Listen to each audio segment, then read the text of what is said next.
देख रहे हैं आप, मैं हूं आपके साथ यशस्वी पाठक। कहते हैं जब इंसानियत और इंसान कानून अपने हाथ में ले लेते हैं तो इंसानियत शरणार्थी बन जाती है। 19 दिसंबर की तस्वीरें आपको यही फ्रेज याद दिला रही हैं। कहते हैं कि जब इंसानियत को मारने पर उतारू भीड़ हो जाए तो वो मॉब लिंचिंग किस तरीके से सामने आती है। 19 दिसंबर में बांग्लादेश में जो हुआ एक हिंदू युवक के साथ पहली बार नहीं है। तस्वीरें लगातार आती रही हैं। 1,30,00,000 लोग, सबसे ज्यादा अगर कहीं हिंदू इस वक्त है तो वो है बांग्लादेश में। 1974 में लेके चलती हूं आपको, जब 13% हिंदू रहते थे बांग्लादेश में, लेकिन आज तस्वीर ऐसी है 2025 में कि मात्र 7% ही हिंदू आज वहां बचे हुए हैं। इसी मुद्दे पर चर्चा करेंगे कि कहां हिंदू सुरक्षित है और आखिर सदन कब आंखें खोलेगा, केंद्र सरकार कब आंखें खोलेगी, विपक्ष कब हिंदुओं को लेकर के आगे बढ़ेगा। और लगातार जब हिंदुओं की हम बात करते हैं तो फिर आखिर मुस्लिम स्कॉलर्स, वो मुसलमान तबका कब आंखें खोलेगा और कब ये कहेगा कि बांग्लादेश में जो हो रहा है वो ठीक नहीं हो रहा है। हालांकि देश के अलग अलग जगहों से आक्रोश की तस्वीरें आ रही हैं। बीजेपी के शुभेंदु अधिकारी ने कोलकाता से जो शुरू किया, अब तस्वीरें वाराणसी से आ रही हैं, तस्वीरें दिल्ली तक पहुंची, लेकिन देश के अलग अलग राज्यों में आक्रोश फैला नजर आ रहा है। आज चर्चा करने के लिए हमारे साथ तमाम मेहमान जुड़े हुए हैं, सबसे पूछेंगे सवाल, लेकिन सबसे पहले स्वागत कीजिए हमारे कंसल्टेंट एडिटर शेखर त्रिवेदी का। इनसे भी सवाल पूछेंगे। इसके साथ ही हमारे साथ वरिष्ठ पत्रकार हमारे साथ जुड़े हैं और जुड़े हुए हिंदू स्कॉलर दिनेश शर्मा, आपका स्वागत है। जितेंद्र खुराना, आपका भी स्वागत है आज की खबर के इस चर्चा में। सर, आपसे शुरुआत करेंगे। शेखर, क्या लगता है मजहबी रंग देने की कोशिश की जा रही, क्योंकि बहुत सारे लोग सामने आ रहे हैं, वो कह रहे हैं कि सिर्फ दीपू दास की चर्चा क्यों की जा रही है, क्योंकि वहां पर मुस्लिमों की भी हत्या की जा रही है। देखिए, ऐसा है कि बांग्लादेश में अब कोई लोकतंत्र बचा नहीं है। 2024 के बाद से जिस तरीके से शेख हसीना की सरकार जाती है और उसके बाद यूनुस वहां पर बैठाए जाते हैं, जिस तरीके का वहां पर तंत्र विकसित हुआ है, जो सरकारी तंत्र है, वो किसी तरीके से किसी भी चीज को कंट्रोल करने की स्थिति में नहीं है। और हकीकत यह है कि अगर बांग्लादेश पे कोई हुकूमत कर रहा है तो वो सीधे पाकिस्तान के ISI है, जो बांग्लादेश को इस समय गवर्न कर रही है। वो वहां चाहे भीड़ तंत्र जिस तरीके से दीपू दास को जला देता है, चाहे वो मामला हो या फिर शेख हसीना के वहां से पलायन का मामला हो, इस तरीके के तमाम जितने भी घटनाक्रम चल रहे हैं, जिस तरीके से पिछले 2024 में हमने उपद्रव देखा या 2025 में अभी जिस तरीके की स्थितियां वहां पर हम देख रहे हैं, और चाहे वो हिंदुस्तान हो, चाहे पाकिस्तान हो, चाहे अफगानिस्तान हो, जितने भी ये तान हैं सिवाय हिंदुस्तान के, उन सब जगहों पर जो हिंदू आबादी है, खासतौर से मुस्लिम देशों में, लगातार वहां पर उनकी स्थिति भयावह हुई है। उनके साथ भयानक घटनाक्रम हुए हैं। इंडोनेशिया, जो दुनिया में सबसे बड़ी मुस्लिम कंट्री मानी जाती है, वहां पर भी जो ज्यादातर मुसलमान हैं, उनको भी 2007 और उससे पहले सन 2000, 1990,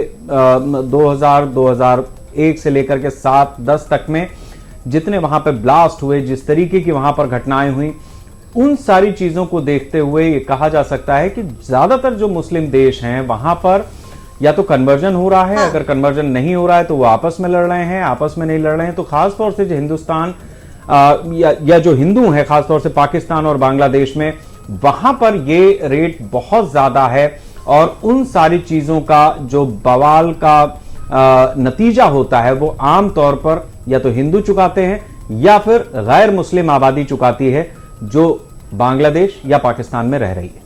आपने सर कहा कि एकदम से लोकतंत्र खत्म हो गया, इंडोनेशिया का भी आपने जिक्र किया।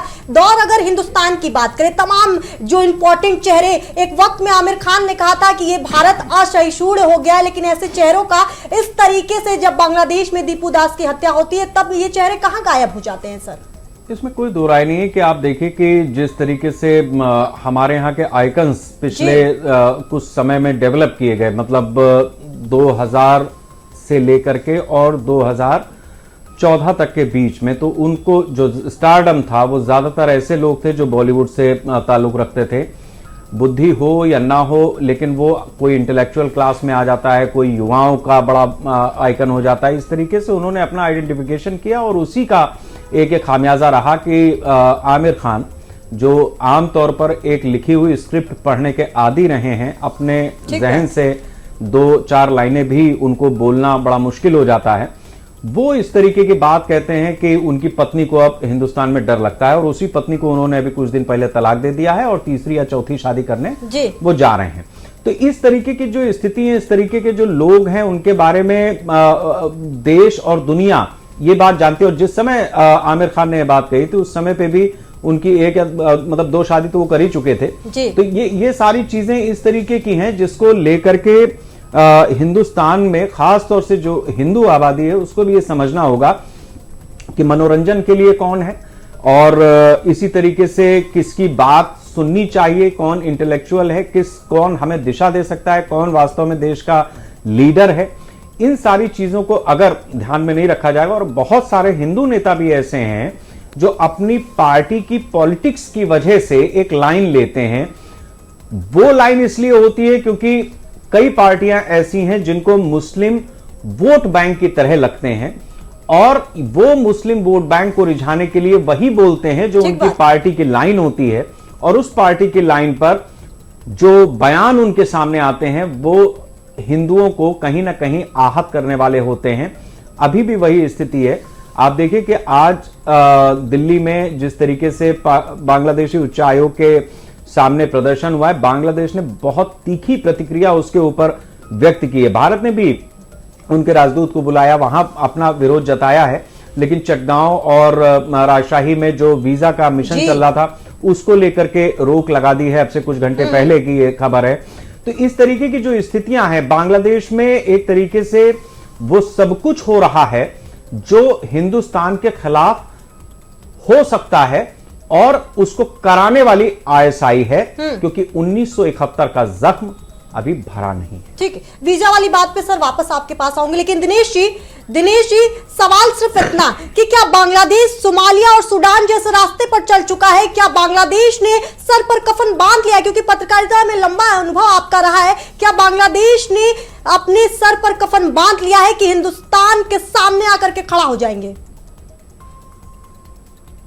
नहीं, बांग्लादेश की इतनी हैसियत नहीं कि वो हिंदुस्तान के सामने आके खड़ा हो जाए। पाकिस्तान की भी हैसियत नहीं है।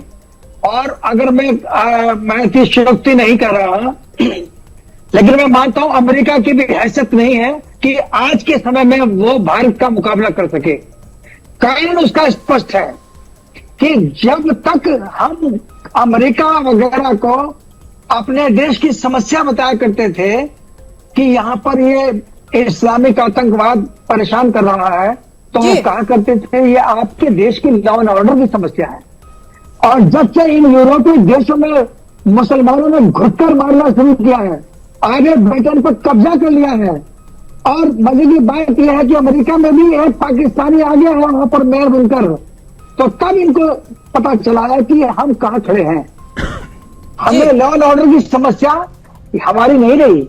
लॉ एंड ऑर्डर के मामले में तो हमने अच्छे को कुचल दिया है, लेकिन इस छद्म युद्ध को कुचलना थोड़ा सा मुश्किल होता है जिसके पीछे शुद्ध रूप से अमेरिका खड़ा हुआ है।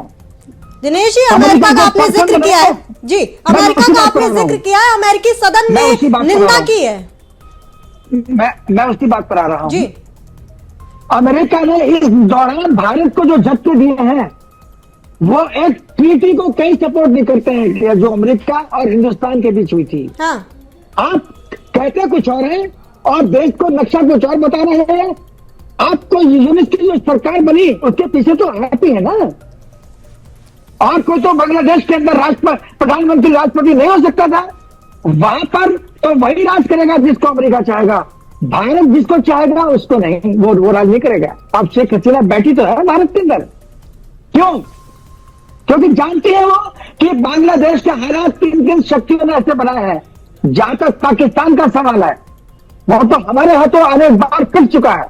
अब उसने एक हिंदुत्व के खिलाफ जो जिस प्रकार का कार्ड खेला है वो एक चिंता का विषय है, क्योंकि वहां पर हमारे बहुत सारे हिंदू समाज के लोग रहते हैं।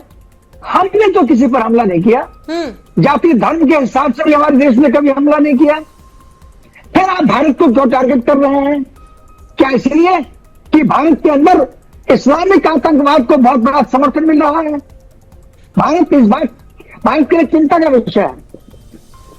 ठीक, यही कारण था ठीक है जितेंद्र जी, कि जिन्ना भारत से गए, जो विभाजन हुआ था वो विभाजन बिल्कुल सही था, लेकिन वो इसलिए गए थे जिसमें उन्होंने ये कहा था, बड़े बड़े मुस्लिम उलेमाओं ने कहा था कि भारत का विभाजन या हिंदुस्तान में जो स्वतंत्रता आंदोलन है वो इसलिए नहीं है कि हम वहां पर आजादी चाहते हैं, बल्कि कई मुस्लिम उलेमाओं ने यह बात कहा था कि यह हमारा एक पड़ाव होगा पाकिस्तान का निर्माण, जहां से बैठकर हम भारत के अंदर अपनी खोई सत्ता को हासिल करेंगे। जी ठीक है, और ये मुजीबुर रहमान का भी मामला है, आऊंगी, वापस आऊंगी दिनेश। बड़े पैमाने में कटना होगा।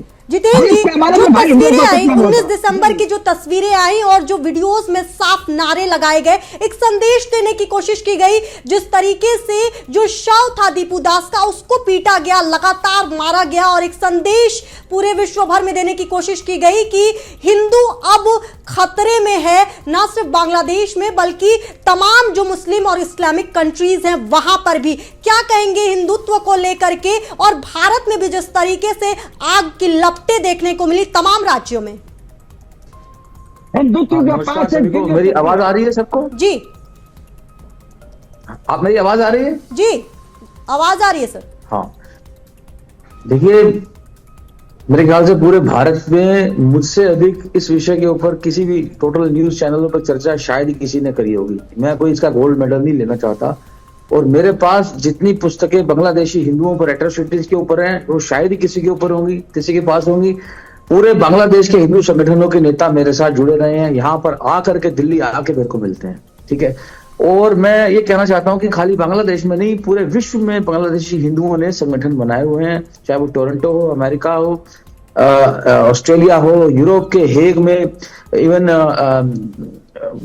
इंग्लैंड में, अनेकों देश हैं जहां पे बांग्लादेशी हिंदुओं ने संगठन बनाया है। मैं यहाँ पर जो मेरे से पूर्व जो वक्ता रहे हैं, मैं उनके भी कुछ एड्रेस करूंगा, लेकिन पहले जो आपने प्रश्न किया, ये जो घटना घटी है ये कोई इकलौती घटना नहीं है। इसका वर्तमान सरकार है या नहीं है इससे कोई संबंध भी नहीं है, क्योंकि जिससे पहले शेख हसीना सरकार थी, उससे पहले थी, तब भी घटनाएं हो रही थी और इससे अधिक हो रही थी।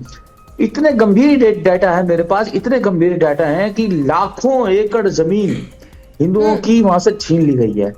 आपको पता हूँ मेरी यूट्यूब के ऊपर advocate Ravindra Ghosh Bangladesh minority watch के ढाका से मुझे भारत मिलने आया करते थे। मेरी यूट्यूब पर वो 2018 का एक पूरा डॉक्यूमेंट्री उस पर अवेलेबल है, जिसमें डेटा दिया गया 49 मिलियन हिंदूज मिसिंग। 49 कितने होते हैं? 4 करोड़ 90 लाख हिंदूज बांग्लादेश से मिसिंग। ये कोरोना से कुछ 2 वर्ष पुराने की समाचार बता रहा हूं मैं आपको। ओके, तो ये 4 करोड़ 90 लाख गए तो गए कहां?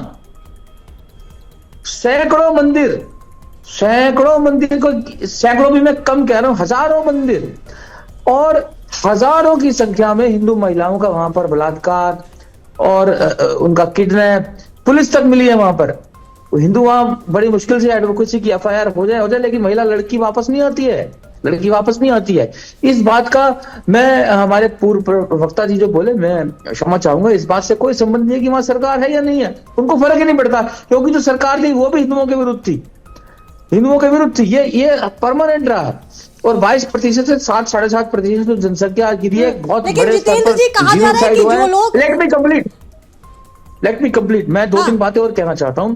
एक तो निरंतर भारत में इन्फ्लक्स रहा है बांग्लादेशी हिंदुओं का, 1971 में बड़ी संख्या में आए और निरंतर आए। 2 संगठन है भारत में जो बांग्लादेशी हिंदुओं के लिए काम करते हैं, 2 बड़े संगठन है। लेकिन ये विषय, आप अमेरिका को हम गाली दे दें, हम बांग्लादेशी हाईकमान कमीशन के आगे जाके फालतू का प्रदर्शन कर दें, मेरा यहां पर यह कहना, हमें मिला क्या? हल क्या निकला? हल देखिए, 2 हल है इसमें। एक तो 8 अप्रैल 1950 को एक एग्रीमेंट हुआ था विभाजन के बाद, उसको कहा जाता है नेहरू लियाकत पैक्ट। ठीक बात। मैं आदरणीय शेख आनंद जी का, कंसर्न एडिटर जी का बहुत ध्यान चाहूंगा, क्योंकि उनकी जानकारी में आ गया तो जो इसके ऊपर चर्चा होनी चाहिए। उसको कहते हैं नेहरू लियाकत पैक्ट, उसको दिल्ली पैक्ट भी कहते हैं। दिल्ली पैक्ट में, क्योंकि उस समय जो पाकिस्तान था, भारत और पाकिस्तान जो विभाजन के बाद दोनों देशों के नेताओं के बीच में एग्रीमेंट हुआ था कि दोनों देश अपनी अपनी अल्पसंख्यकों के हितों की रक्षा करेंगे, और वो यदि नहीं करते हैं तो दूसरा देश उस पैक्ट के आधार पर उस दूसरे देश से पूछ सकता है कि माइनॉरिटीज के ऊपर क्यों नहीं किया रे। लेकिन आज तक, यानी कि नेहरू पैक्ट के आधार पर भारत बांग्लादेश से पूछ सकता है, पाकिस्तान से भी पूछ सकता है कि आपके यहाँ पे अल्पसंख्यकों के साथ ये सब क्या हो रहा है, लेकिन आज तक इस पैक्ट को रेफर नहीं किया गया। 1971 में भी इंदिरा मुजीबर पैक्ट हुआ, इंदिरा मुजीबर पैक्ट हुआ, वो इससे भी खतरनाक है, लेकिन भारत की सरकार कुछ करे तो करे। जी ठीक है जितेंद्र जी, हम आते हैं आपके पास। एक सवाल मैं दिनेश जी से लेना चाहूंगा। दिनेश जी, जो ताजा, मैं आता हूं जितेंद्र जी, आपके पास आ रहा हूं, अगला सवाल आपके पास आऊंगा लेकर के। दिनेश जी, पहले मैं आपसे समझना चाहूंगा कि जो ताजा घटनाक्रम इस समय चल रहा है, जिस तरीके से बांग्लादेश में, ठीक है, जितेंद्र जी ने भी ये बात कही कि आज से नहीं, पिछले काफी समय से, या जब से ये दोनों पूर्वी पाकिस्तान, पश्चिमी पाकिस्तान और फिर बाद में बांग्लादेश बने, ये घटनाएं तब से चलती चली आ रही हैं, सरकार किसी की भी रही हो।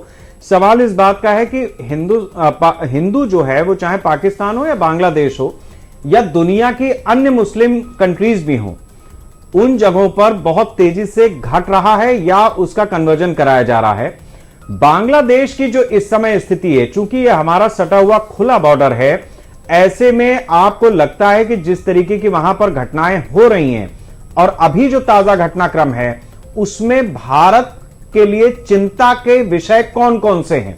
भारत को किन चीजों पर सामने से देखना होगा? शेखर, आपने बहुत महत्वपूर्ण सवाल उठाया है और इसका उत्तर भी आसान नहीं है, क्योंकि इसमें कई ऐसे फैक्ट जुड़े हुए हैं कि जिनका आप अगर एक को ठीक करेंगे तो दूसरा आपके सामने होगा। बांग्लादेश में इस समय जो हालात हैं, जो हिंदुत्व के ऊपर वहां पर अटैक है, वो एक सुनियोजित है। और मैंने पहले कहा था कि भारत के अंदर इस्लामिक आतंकवाद को अब बहुत बड़े पैमाने पर समर्थन मिल रहा है, तो ये शहर एक तरफा नहीं है, ये कई तरफा है। मैं कुछ और आगे मैं सोचता हूं, मैं कहता हूं कि भारत में जो इस समय सरकार है, उस सरकार को किसी भी कीमत पर अस्थिर करने की जो कोशिशें हो रही हैं, उनमें एक प्रयास बांग्लादेश की आग है। अभी चुनाव होने जा रहे हैं पश्चिम बंगाल के अंदर। शायद ममता बनर्जी को यह लग रहा है कि इस बार वो नहीं आएंगी और वहां पर बीजेपी एनडीए का पूरा होल्ड होने की संभावना है। अभी हकीम जो है वहां पर जो जिस प्रकार का काम कर रहे हैं, हमें नहीं पता वो किसके लिए काम कर रहे हैं, किसके लिए काम नहीं कर रहे हैं। लेकिन बांग्लादेश में जो इस प्रकार की हिंसा एक शुरू हुई है, वो अभी रुकेगी नहीं, वो चलती रहेगी। क्योंकि मैंने पहले कहा है कि इस सारी चीज का समाधान ट्रंप है। एक बार ट्रंप बोले कि खबरदार यूनुस, उसके बाद अगर अगले दिन सड़क पर कोई दिखाई दे तो बताना आपको। नहीं चाहते ये लोग कि भारत एक मजबूत सरकार के साथ चले, उनको एक कठपुतली सरकार चाहिए, उनको ऐसे लोग चाहिए, उनको बुलाया जाए, देश में भेजा जाए। राहुल गांधी क्या करने गए हैं? आप जब भी जा रहे हैं भारत के खिलाफ बोल रहे हैं, आप बांग्लादेश में जो हो रहा है उसके बारे उसमें कुछ नहीं बोल रहे हैं बिल्कुल भी। शहर है ना, आप किस प्रकार से चलेंगे? हमारे भारत में ही बहुत से लोग इस तरह के हैं कि उनको जरूरत से ज्यादा धर्मनिरपेक्षता याद आती है। लेकिन आप ये भी तो देखिए ना कि जो धर्मनिरपेक्षता की बात कर रहे हैं, पश्चिम बंगाल के अंदर क्या हो रहा है? पश्चिम बंगाल में एसआईआर होने वाला है, हो रहा है, इसको लेकर कितने बड़े प्रोपेगेंडा चल रहे हैं। तो शेखर भाई, आपने जो बात कही है मैं उससे 100% सहमत हूं, परंतु मैं ये जरूर कहूंगा कि हालात बहुत खराब हैं। यद्यपि हिंदुत्व एक दिव्य शक्ति के साथ विश्व के अंदर मौजूद है, सदियों से इसका इतिहास है कि ये कभी ऐसा शुरू नहीं रहा, ये हमेशा दूसरों के लिए लड़का मरता आ रहा है। शायद यही ताकत है कि जो भारत को अखंड बनाए हुए हैं। इस देश के अंदर बांग्लादेश में एक नया शगुफा सामने आ जाए और वो बांग्लादेश जो भारत के टुकड़ों पर पड़ता है। ठीक है, हमने आपसे वर्तमान स्थिति को समझा दिनेश जी। अब मैं वापस जितेंद्र जी के पास चलता हूं और जो उन्होंने 1950 का लियाकत पैक्ट सामने रखा, मुजीबर पैक्ट रखा, उस जगह से भी हम पीछे का भी इतिहास देखते चलते हैं कि हमारे साथ दरअसल 1947 के बाद से कैसे कैसे ये घटनाक्रम आगे बढ़ा है और आज जब हम 2025 में देख रहे हैं जिस बांग्लादेश को, वो यहां तक जो पहुंचा है वो किस तरीके से पहुंचा है।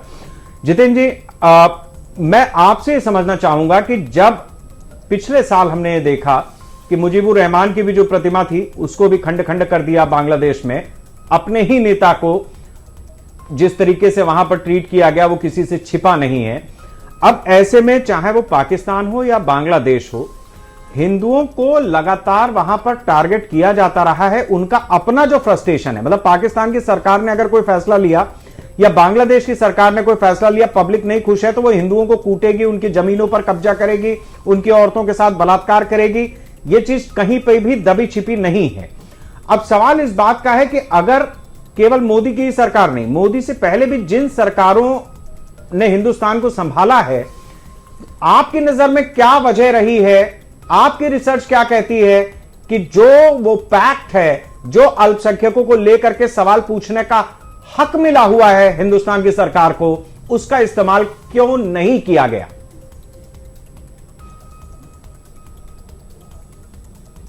का विल पावर, आत्म जो विश्वास की कमी, मेरी सीधी स्पष्ट बात है। मैं किसी एक पॉलिटिकल पार्टी की सरकार की निंदा नहीं कर रहा हूं, मैं सारी सरकारों के ऊपर प्रश्न खड़ा कर रहा हूं।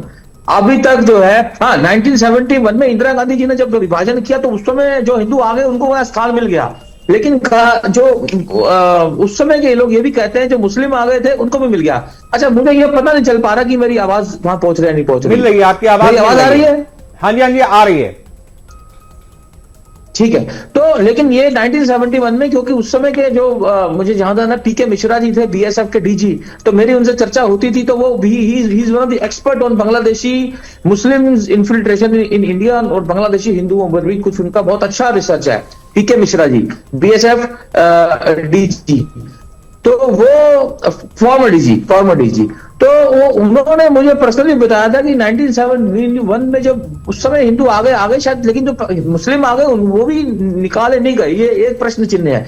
आपने जो प्रश्न किया, मैं ये बात के लिए स्पष्ट कहूंगा, हम अमेरिका को दोष दे लें, हम जितना मर्जी डंका बजा लें, बांग्लादेशी हिंदुओं के लिए किसी ने कुछ नहीं किया है, किसी सरकार ने कुछ नहीं किया है, किसी सरकार ने कुछ नहीं किया है। सिर्फ और सिर्फ ये बांग्लादेशी, देखिए हाई कमान कमीशन के आगे अब हम प्रदर्शन कर लें, थोड़ा हो हल्ला, आपको मालूम है स्थानीय नेताओं के अंदर भी एक भड़ास होती है, अपने आप को एक अवसर ढूंढ रहे होते हैं राजनीति करने की या शक्ल चमकाने की, तो ये मिल जाता है। मेरी बात कटु है, सत्य है, लेकिन मैं इस विषय की गहराई को जानता हूं। मैं मेरे को देखिए 2015 में वहां की विपक्षी पार्टी ने एक बुक छापी थी जिसमें कई सालों के आर्टिकल्स थे वहां की माइनॉरिटीज, विशेषकर हिंदुओं के ऊपर जो अत्याचार किए गए। वो पूरे भारत में एक ही बुक है, वो मेरे पास है, और वहां के बांग्लादेशी हिंदू नेता ने मुझे आकर यहाँ पर दी थी। मैंने उसमें पढ़ा, इतनी गंभीर वहां पर एट्रोसिटी है, मर्डर्स है, मानवीय सीमाएं पार करी जाती हैं। लेकिन हमारी सरकार, हमारी नेताएं कब जागेंगी? डायवर्जन से कुछ नहीं होगा कि हम सुपर पावर हैं। देखिए सुपर पावर किसे कहते हैं? अमेरिका को हम दोष दे दें, अमेरिका आधी दुनिया पार करके आता है। अच्छा ठीक है, इराक को मारता है, कब्जा करता है। मैं आपसे सवाल दूसरा रखता हूं। ठीक है, मैंने आपकी बात समझ ली, फिर नहीं समय खत्म हो जाएगा। आप उसी सवाल का दूसरा हिस्सा सुनिए। अब आप, एक ही बात मैं आपसे ये समझना चाहूंगा, ठीक है, आप उस बात में जोड़िएगा अपनी बात को। एक इकोसिस्टम बांग्लादेश की तरफ से ऐसा डेवलप किया गया 1971 से पहले से, जब वो बांग्लादेश बनता है उससे पहले से ही वहां से बांग्लादेशी मुसलमानों का भारत में आने का सिलसिला जारी था। उसमें कुछ समय उस समय हिंदू भी आए, लेकिन 1971 में जब बांग्लादेश बनता है उसके बाद से अभी भी हम देखते हैं कि लगातार जब एसआईआर की भी कार्रवाई चल रही है तो बहुत सारे बांग्लादेशी ऐसे हैं जो यहां से जा रहे हैं। जो रिपोर्ट सामने आ रही है उसमें ऐसे लोग कम हैं जो हिंदू हो और बांग्लादेश से आए हो और अब एसआईआर के नाम पे उनको बंगाल से जाने की स्थिति बन रही हो। उनका पूरा एक इकोसिस्टम काम करता है जो बांग्लादेश में मुसलमानों को भारत में अंदर तक लाता है और बाकायदा उनका प्लेसमेंट करवाता है। जो बंगाल में फंस गए सो फंस गए, बाकी वो देश में जाकर के स्टेबल हो जाते हैं, काम धंधा हो जाता है और उनकी नई पीढ़ियां भी सामने हैं। मैं आपसे समझना चाहूंगा कि ये जो बांग्लादेश के हिंदू हैं, ये वहां से बांग्लादेश का मुसलमान आ रहा है, लेकिन बांग्लादेश का हिंदू किसी भी तरीके से नहीं आ रहा है और नहीं आ पा रहा है। जबकि आज की तारीख में हमारे पास ऐसा कानून भी है कि अगर वो शरणार्थी बन के आते हैं तो भारत में उनको शरण दी जाएगी। ये इसी सरकार ने बनाया है। तो ऐसी क्या स्थिति, क्या उनको आने नहीं दिया जाता या उनके आने में किसी तरीके की कोई दूसरी वजह है जो हमारे सामने अब तक नहीं आई है? नहीं, मैं आपको थोड़ा सा मैं क्षमा चाहूंगा। एक तो मैं आपको करेक्ट करना चाहूंगा कि अभी ऐसा कोई कानून नहीं है मेरी जानकारी में कि बांग्लादेश से यदि हिंदू आते हैं तो उन्हें शरणार्थी दिया जाएगा। जो सीएए की बात है वो 31 दिसंबर 2014 तक का है। उससे पहले जो लोग आ गए सिर्फ उनके लिए है, उसके बाद के लिए नहीं है। और मैं आपको बता दूं, राजस्थान से पाकिस्तानी हिंदू बीजेपी सरकार ने डिपोर्ट किए 2018 में 968। मेरी इस पर पूरी डॉक्यूमेंट्री है, मैं आपको भेज सकता हूं। 968 Pakistani Hindu deported by BJP Rajasthan government through Thar express.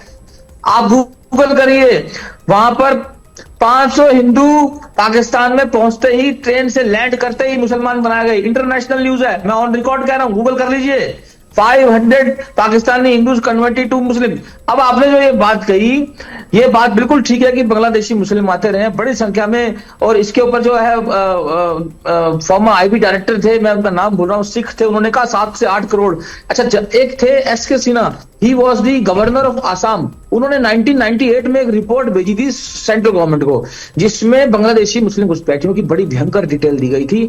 But unfortunately our governments have not acted actually. हाँ, एक बात मैं ये कहूंगा कि मोदी सरकार ने जो अपनी फर्स्ट टर्म में एक बांग्लादेशी, जो हमारा भारत बांग्लादेश के साथ एक बॉर्डर डिस्प्यूट था, उसको सॉल्व कर लिया था। उसमें विपक्ष ने भी साथ दिया था, ये बात सच है। सब सारी पार्लियामेंट ने मिलकर उसको काम किया था। उससे क्या था, तो कुछ हद तक वो वहां पर वो पोरस जो था वो कम हो गया। But the infiltration has continued.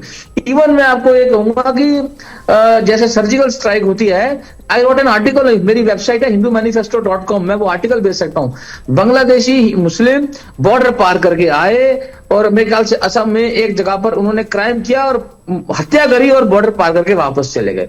The thing is कि ये बात पूरी तरह सच है कि बांग्लादेशी मुस्लिम आते रहे हैं, बांग्लादेशी हिंदू भी आते रहे हैं, लेकिन बांग्लादेशी मुस्लिमों के पास एक ज्यादा सोफिस्टिकेटेड यहाँ पर एक सिस्टम रहा है, जिससे उनके यहाँ पर आईडी कार्ड भी बनते रहे हैं और उनको प्लेसमेंट भी मिलती रही है। 1987 में एक बुक में एक आईपीएस ऑफिसर ने ये मेंशन किया है कि दिल्ली में बड़ी संख्या में, मेरे को आर्टिकल चेक करना पड़ेगा because it was written by RK. ओरी, आईपीएस ऑफिसर थे वो, वर्ल्ड रिनोन्ड आईपीएस ऑफिसर थे, 6 किताबें उनकी, तो he was like father to me. तो उनके आर्टिकल में दिल्ली में बड़ी संख्या में राशन कार्ड बनाए गए बांग्लादेशी हिंदुओं के 1987 में, बड़ी संख्या में।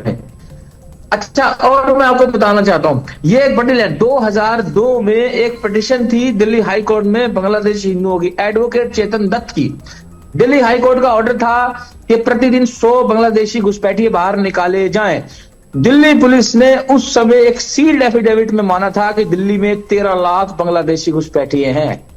दिल्ली पुलिस, मैं आई रिपीट, दिल्ली में 2003 की बात है, सितंबर की बात है, दिल्ली पुलिस ने सील्ड एफिडेविट में माना था कि दिल्ली में 13 लाख बांग्लादेशी घुसपैठिए हैं। अब मुझे एक बात बताइए, सब कुछ तो हमारे सामने है, या तो भाजपा सरकार जो है कम से कम अपने राज्यों से तो निकाल के दिखाए बांग्लादेशी मुस्लिम घुसपैठियों, कांग्रेस भी निकाल के दिखाए। अब एक बात मैं यह कहना चाहता हूं कि कुछ समय पहले एक कांग्रेस के सांसद थे, उन्होंने भाजपा पे एक प्रश्न खड़ा कर दिया, उन्होंने पार्लियामेंट में एक डेटा दिया, आंकड़ा, वो बड़ा प्रश्न चिन्ह है भाजपा के ऊपर। मैं दोनों को गलत मानता हूं, लेकिन यहाँ प्रश्न ये उठता है कि उन्होंने डाटा ये दे दिया गृह मंत्रालय की वेबसाइट से कि कांग्रेस के काल में अधिक बांग्लादेशी घुसपैठिए बाहर निकाले गए।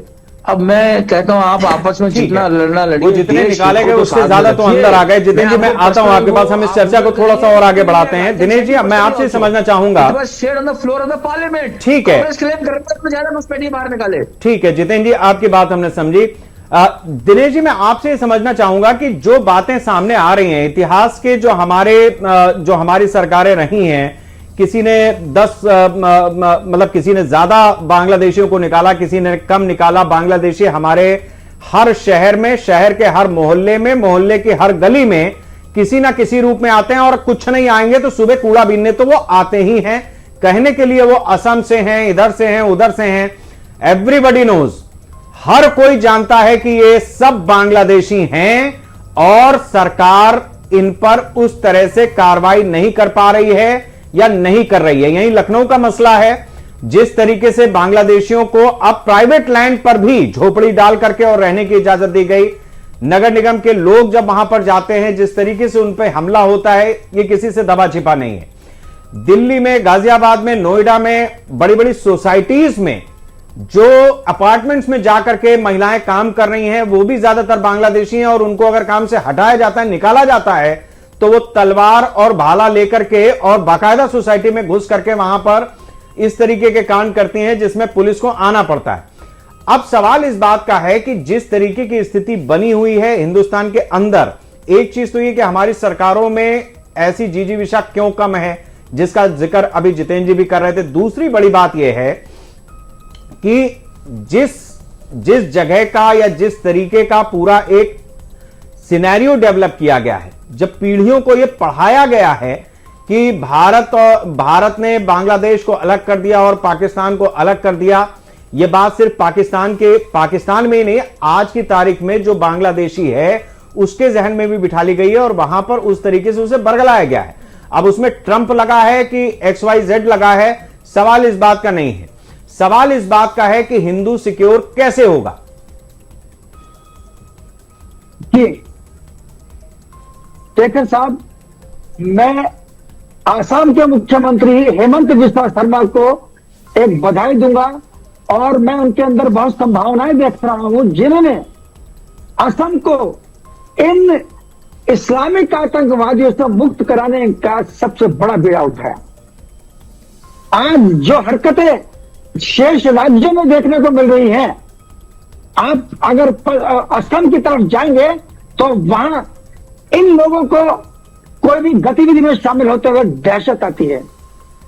बल्कि एक बात मैं कहूंगा कि जब से हेमंत बिस्वा शर्मा ने आसाम के अंदर कुछ ऐसे स्टेप्स लिए हैं कि जिनसे कि वहां पर चाहे वो कोई भी विषय रहा हो उसमें हस्तक्षेप बढ़ गया था बांग्लादेशी मुसलमानों का, और जो वहां के जो जिस प्रकार के हरकतें वहां सामने आई थी, हेमंत बिस्वा शर्मा ने जब से उनको कुचलना शुरू किया है तब से आसाम तो बहुत कंफर्टेबल है। अब ये जिम्मेदारी बनती है उन राज्यों की जो लंबे समय से इन लोगों को यहाँ पर पाले हुए हैं। आपने लखनऊ का जिक्र किया, मैं ये बात कह सकता हूं शेखर भाई कि लखनऊ में बहुत से लोग सभासद ऐसे हैं जो इन बांग्लादेशियों को पालते हैं। किस लिए? कि उनके इन्होंने वोट भी बनवाए हैं, किस लिए? कि ताकि वो स्थानीय पॉलिटिक्स के अंदर अपना वर्चस्व स्थापित कर सके। खास हजरतगंज इलाके में बड़ी संख्या में ये वोट बने और हजरतगंज में जो बीजेपी का एमएलए चुनाव लड़ा था पिछले विधानसभा के अंदर, वो उसके विरुद्ध इतना मत पड़ा कि हम उसकी कल्पना नहीं कर सकते। इसमें सभासद जैसे लोग भी शामिल हैं। ये तो एक स्थानीय एक सीन हो गया कि एक लिंक हो गया कि भाई कौन कहां किस जगह से वो हो रहा है। परंतु एक महत्वपूर्ण बात यह आती है कि अकेले इसमें आसाम काम नहीं कर पाएगा। पाकिस्तान ने तो अपना रोल निभा दिया। अब यहां से शुरुआत होगी पश्चिम बंगाल को एक रूट जाता है जो, और जो सुखद बात देखने को मिल रही है वो ये है कि बंगाल के अंदर जिस प्रकार का एक वहां पर सिनेरियो पॉलिटिकल सामाजिक जो वहां पर सामने आया है हमारे और आपके, वो शांत नहीं बैठेगा। संयोग है कि वहां पर चुनाव होना है और इसमें इस बांग्लादेशी हिंसा का भी जवाब मिलेगा, इसमें जो बांग्लादेशी यहां पर घुसे हुए हैं उनको भी उत्तर मिलेगा। ये तो तय कर चुकी सरकार कि अब विदेशियों को यहां पर रहने नहीं दिया जाएगा। ये जो तय किया है सरकार ने, इसका कोई डेडलाइन तो बताई नहीं है। जैसे माओवादियों का खत्म होने की तारीख है, बांग्लादेशियों के हिंदुस्तान से खत्म होने की कोई तारीख तो डिक्लेयर नहीं की है, तो ये तो फिर जुबानी जुमा खर्च हो गया ना। नहीं, इसमें एक बात है कि इन लोगों को यहां से बाहर निकालने का कोई मुद्दा आज का नहीं है। ये तो बहुत लंबा मुद्दा चला है। आप उस दिन को याद करिए जब ट्रेन के अंदर पाकिस्तान से कटी हुई लाशें आपके भारत में आई थी, तो फिक्स तो उस समय से है ना ये मामला। जिन्ना तो कह के गया था ना यहां से कि मैं तो जा रहा हूं यहां से लेकिन छिन्न भिन्न कर दूंगा।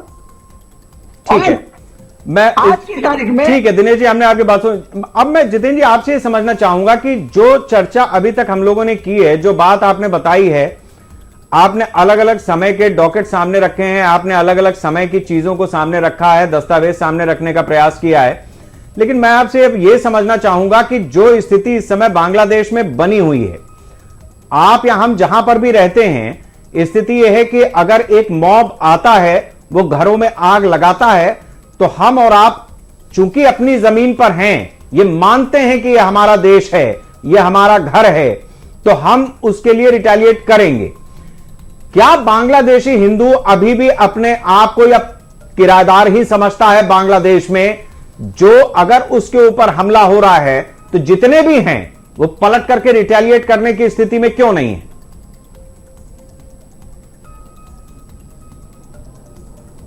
नहीं, वो पलट करके रिटेलिएट करने की स्थिति में नहीं है, क्योंकि वो बहुत ही अधिक डिमोरलाइज स्टेट में है। और वास्तव में यह है कि उनके ना माइंड में मैंने ये पाया कि उनके माइंड में एक चीज सेट है कि भारत उनको बचाएगा, ठीक है।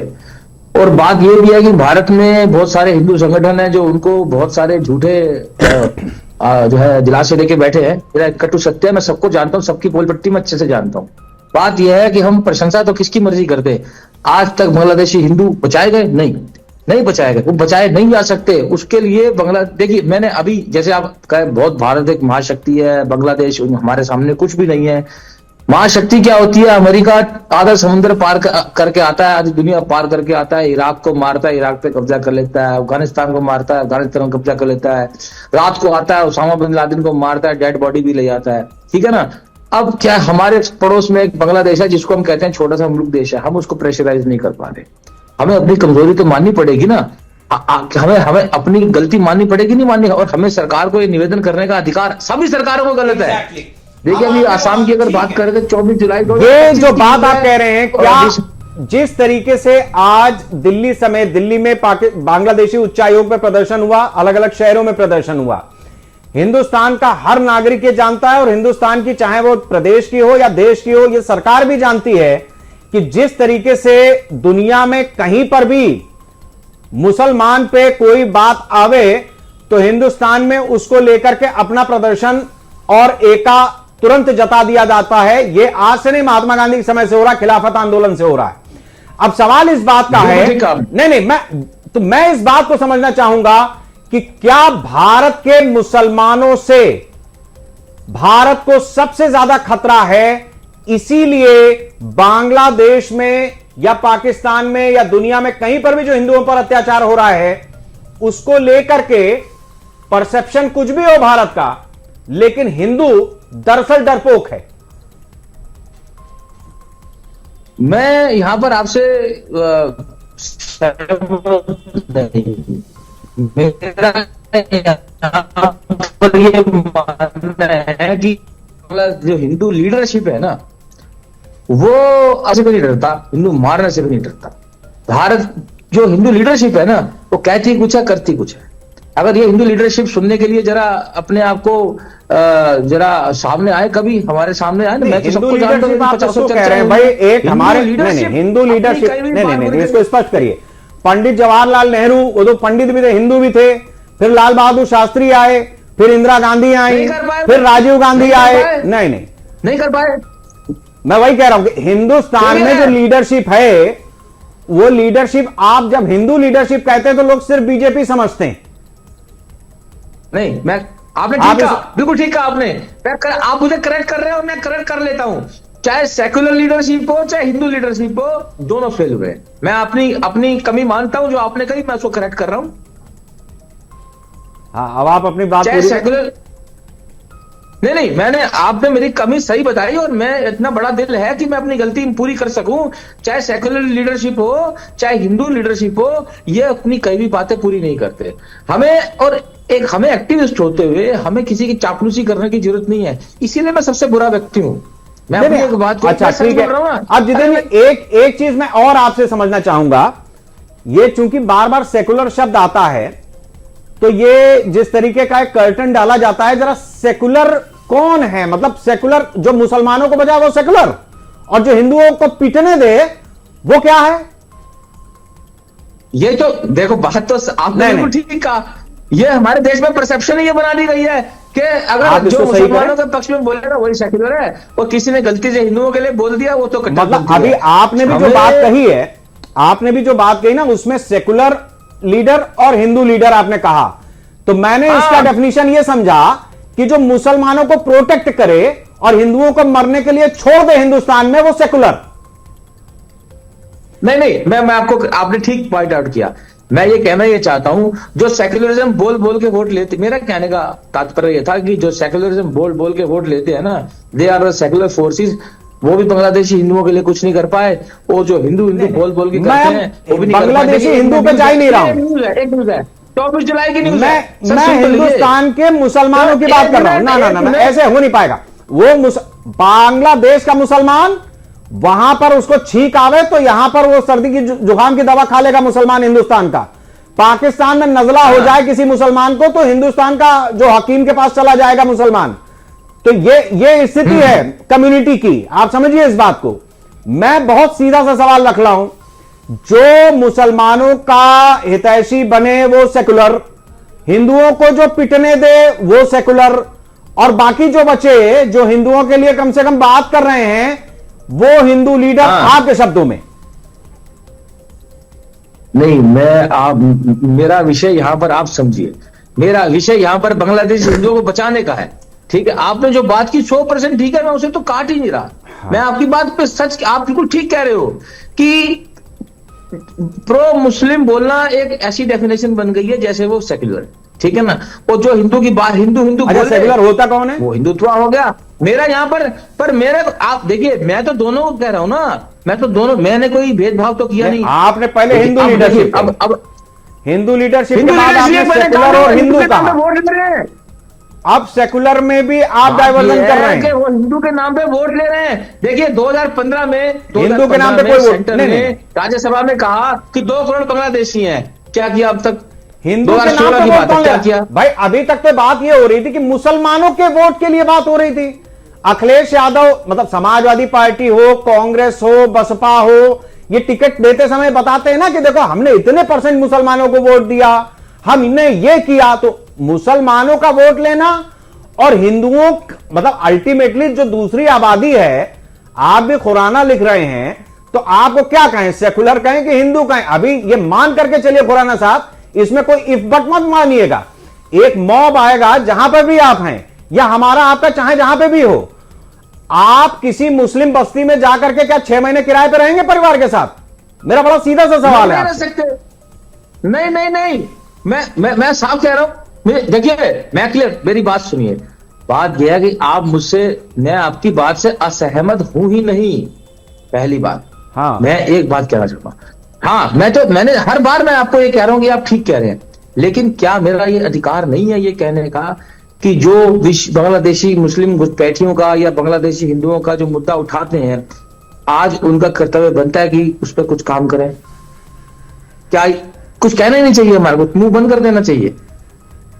आप ये बताएं कि अगर भारत सरकार आज की तारीख में बांग्लादेश में जिस तरह से हिंदुओं पर अत्याचार हुआ, उसके खिलाफ मतलब डिप्लोमेटिक रास्ता छोड़ दीजिए, अगर कोई भी चीज करती है तो हिंदुस्तान में जो मुसलमान है वो क्या करेगा? आपकी नजर में वो क्या करेगा? अरे हम उनके, मेरी बात है, वो कुछ करेगा तब बचाओगे क्या बांग्लादेशी हिंदुओं को? आप मुझे ये बताइए। अरे पहले अपना घर देखेंगे ना। नहीं, पहले इसका जवाब मैं दिनेश जी से लेता हूं। नहीं, ठीक है, मैं आता हूं। दिनेश जी, आप बताइए, मेरा सवाल बिल्कुल अभी भी वहीं पर स्टैंड कर रहा है। बांग्लादेश में जो हिंदुओं पर अत्याचार हो रहा है, भारत सरकार, मतलब पाकिस्तान जिस तरीके से पहलगाम में करता है या उससे पहले उरी में करता है, उसका जो रिटेलिएशन भारत सरकार देती है वो छोड़ दीजिए आप।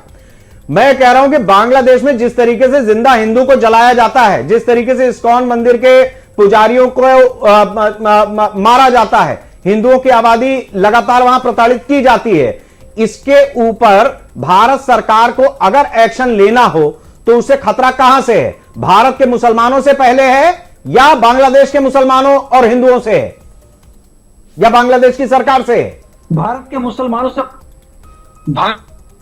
से सबसे पहले खतरा है। हाँ, एक मैं पहले ही आपसे बात कर चुका हूं। एक मैं और बताऊं कि जिस धर्मनिरपेक्ष की बात कर रहे हैं, वह तो हमारे था ही नहीं, वो तो पंथ निरपेक्ष था। पंथ निरपेक्ष को अपने लाभ के लिए उसको धर्मनिरपेक्ष की प्रस्तावना में लिखा गया है। और जब पिछले कुछ समय पहले एक विषय आया था कि धर्मनिरपेक्ष शब्द को हम हटाएंगे, तो देखिए भारत के लिए तथाकथित निरपेक्षवादियों, जिनमें बुद्धिजीवी, जिनमें बहुत से लायर्स, जिसमें बहुत से पॉलिटिशियंस, अरे भारत का विख्यात स्वरूप है, इस छोटे को जिसको हम धर्मनिरपेक्षता कहते हैं, इसको हम ढका रहे हैं। और जब भी कोई बात आती है तो विश्व समुदाय कहता है कि भारत तो धर्मनिरपेक्ष है। इस धर्मनिरपेक्ष शब्द से और धारणा से मुक्ति पाने का अब समय आ चुका है। एक पीढ़ी आपके सामने आ चुकी है। पहले कुछ लोग थे जो शांत थे, अब नहीं है जो इस सोशल मीडिया में बैठी है। एक के अंदर सारी खुलकर सामने आ जाती है। मैं ये कहना चाहूंगा कि स्थितियां बढ़ रही हैं और नई पीढ़ी के अंदर एक जोश है। हाँ, अपने देश को डायरेक्ट या किसी स्थानीय कारण नहीं निपट सकते, क्योंकि हमको वहां पर डिप्लोमेटिक तरीके से निपटना होगा और चैलेंज जो है उनके थ्रू निपटना होगा। एक प्रश्न कि फिर हिंदू समुदाय का क्या हो, यह महत्वपूर्ण जो आपने उठाया हुआ है।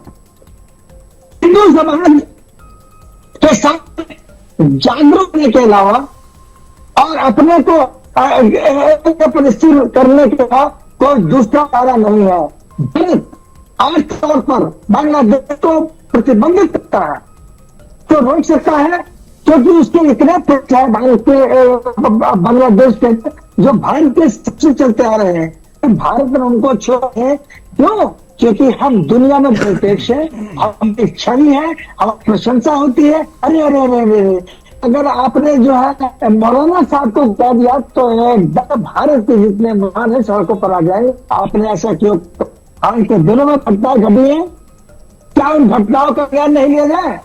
योगी सरकार में जो ज्ञान जिस तरह से नहीं रखा, इसमें के अंदर एक धर्मनिरपेक्ष शब्द की धज्जा उड़ा दी है और बहुत अच्छा हुआ है। आपके कई इलाकों में जहां पर इस तरह के लोग समझ पाते थे, चाहे बड़े लोग ताकि रजा या इस जो लोग हैं उनका भी तैनात में जो इलाज किया है, वह इलाज हिंदू की रक्षा का ही एक वो है। लेकिन हिंदू बोधा है, बात आप भी है कहें और हम भी कहेंगे। ठीक है, मैं शब्द क्या किसी जब लगता है। ठीक है, मैं आता हूं दिनेश जी। मैं आपसे जितेंद्र जी ये समझना चाहूंगा कि जैसा आपने अभी एक बात बड़ी महत्वपूर्ण कही कि जो बांग्लादेश में हिंदुओं पर अत्याचार हो रहा है, उसमें बांग्लादेश के हिंदुओं को यह उम्मीद है कि भारत हमें बचाएगा। अगर इसका वाइसे वर्सा हिंदुस्तान में अगर मुस्लिमों के साथ में कोई घटना होती है तो क्या वो भी ये सोचते हैं कि पाकिस्तान या बांग्लादेश से हमें कोई बचाने आएगा? और इससे एक कदम आगे भारत में जितनी भी आतंकी कार्रवाई होती हैं उनमें ज्यादातर में पाकिस्तान का कनेक्शन सामने आता है, बांग्लादेश से भी चीजें जुड़ती हुई नजर आती हैं। और सिर्फ इतना ही नहीं है, यहां अतीक जिस तरीके से खत्म होता है, अतीक की बीवी सूत्र ये बताते हैं कि जाकर के बांग्लादेश में बैठी है। तो सवाल इस बात का है कि ये जिस तरीके की चीजें चल रही हैं, मतलब भारत के मुसलमानों को यहां के जो कल्प्रिट हैं, क्रिमिनल्स हैं, बांग्लादेश उनको शरण दे रहा है। शेख हसीना भाग करके हिंदुस्तान आती है, तस्लीमा नसरीन भाग करके हिंदुस्तान आती है। अब सवाल इस तरीके का है कि ये अलग अलग सरकारों में अलग अलग समय पर होता आया है। इस तरीके का जो एक जेस्चर बना हुआ है उसमें भारत का कितना नुकसान है, और बांग्लादेश से जो आ रहे हैं या बांग्लादेश की जो सरकार है या जो बांग्लादेशी हैं उन्होंने इस चीज का कितना फायदा उठाया है? बड़ा लंबा आपने प्रश्न किया, मैं तो ये समझ नहीं पा रहा हूं कि मैं इसका उत्तर कैसे दूं। मैं फिर भी एक प्रयास करूंगा। मेरा यहाँ पर ये कहना है, आपका कहना बिल्कुल ठीक है कि बांग्लादेश और पाकिस्तान जो है भारत विरोधी आतंकियों का एक सेफ हेवन बना हुआ है। 1993 के ब्लास्ट के जो एक्यूज है वो आज भी वहीं पर विराजमान है, और इससे पहले और भी सब कुछ, अब जितनी भी ये सब पहलगाम हो या और भी उससे पहले कुछ घटनाएं हुई हो वो सब पाकिस्तान हैंड मिलता। इसमें कोई बड़ी बात नहीं, इसमें कोई छुपी हुई बात थोड़ी है, इसमें कोई बड़ी छुपी हुई बात नहीं है। बात सारी ये है कि मैं आपको बताऊं, आपको आश्चर्य होगा कि जो भारत में निरंतर पाकिस्तान जिंदाबाद के नारे लगे हैं, लगभग 40-50 घटनाओं का आकलन मेरे पास है। 40-50 घटनाओं का ये भारत के मुसलमान लगा रहे हैं। अब मैं कहूँ कुछ लगा रहे हैं या सारे लगा रहे हैं तो बात है नहीं, पर जो अखबारों में छपा हुआ है वो तो मेरे पास आंकड़ा है ही ना, मेरे घर का थोड़ी है, वो तो छपा हुआ है। तो उनकी पाकिस्तान के साथ क्या ऐसी सिंपैथी है, क्या सिंपैथी है इसके ऊपर। अब बात यह है कि हम क्या करें। अगर आपने बात कही वो फिर लंबा विषय हो जाएगा। अगर जो इंटरनल सिक्योरिटी की जहां तक बात है, भारत में लगभग 5 से 6 लाख पुलिस कर्मियों की कमी है, ठीक है। अब जो राज्यों में पुलिस कर्मियों की कमी है इंटरनल सिक्योरिटी के लिए, वो पूरी करी जाए। दिल्ली कोई ऐसा राज्य है जहां पे पुलिस कर्मियों की कमी नहीं है? तो वो पुलिस का मॉडर्नाइजेशन होना जरूरी है। उनके पास इक्विपमेंट्स नहीं है। दिल्ली में देखिए कितने पुलिस कर्मियों की कमी है। तो मैं इस पे आंकड़ा मेरे ख्याल से 6 लाख का तो नेशनल लेवल का आंकड़ा है कि पुलिस कर्मियों की कमी है 5 से 6 लाख। तो भारत में अगर पुलिस कर्मी होंगे, आपको बांग्लादेशी घुसपैठी बाहर निकालने हैं तो काम तो पुलिस कर्मी करेंगे ना। पुलिस कर्मी है ही काम है ही नहीं। कितनी बड़ी संख्या में पुलिसकर्मी वीआईपी सिक्योरिटी में लगे हुए हैं, बाकी तो सड़क पर नापने में लगे हुए हैं, ये रेड लाइट के ऊपर दाएं बाएं हाथ ऊपर नीचे करके करने लगे हुए हैं।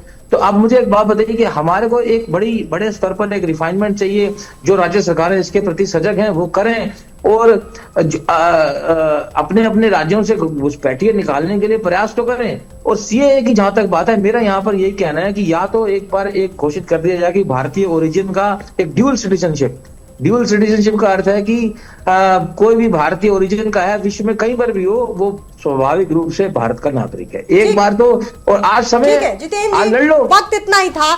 लगातार सवाल यही पूछा जा रहा है। 19 दिसंबर की तस्वीरें अपने आप में ही खौफजदा कर रही हैं उन तमाम लोगों को जो ना सिर्फ बांग्लादेश में रहते हैं, 1 करोड़ 30 लाख लोग। 2011 में जब जनसंख्या मापी गई तो 13% से ज्यादा हिंदू बांग्लादेश में रहते थे, लेकिन जब उसके बाद आज 2025 की तस्वीरें साफ आ रही हैं तो 7% सिमट कर यह आबादी बांग्लादेश में रह गई है। लेकिन उसके पहले जो शेखर ने सवाल पूछा है कि अगर भारत की सरकार को कटघरे में खड़ा किया जाए तो सवाल किससे पूछा जाए, और अगर जवाब देने की कोशिश केंद्र सरकार करती है तो पहले इस भारत में किसकी खिलाफत सामने आएगी। और इसके साथ ही जो बांग्लादेशियों को निकालने की कोशिश इस वक्त की जा रही है, योगी आदित्यनाथ ने साफ कहा कि सफाया कर देंगे। क्या उसका गुस्सा बांग्लादेश में नजर आ रहा है हिंदुओं के खिलाफ? और अब जब दिल्ली में, वाराणसी में और पश्चिम बंगाल में अब चुनाव भी नजदीक हैं और वहां पर भी जब आग की लपटें चली हैं तो देश के किन किन राज्यों को अपने समेटे में लेगी,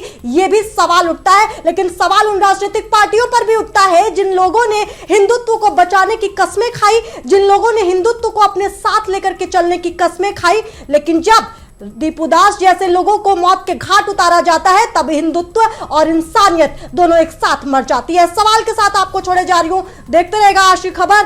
तमाम लोगों का हमारे साथ जुड़ने के लिए, चर्चा करने के लिए आप सभी का स्वागत है। देखते रहिए आज की खबर।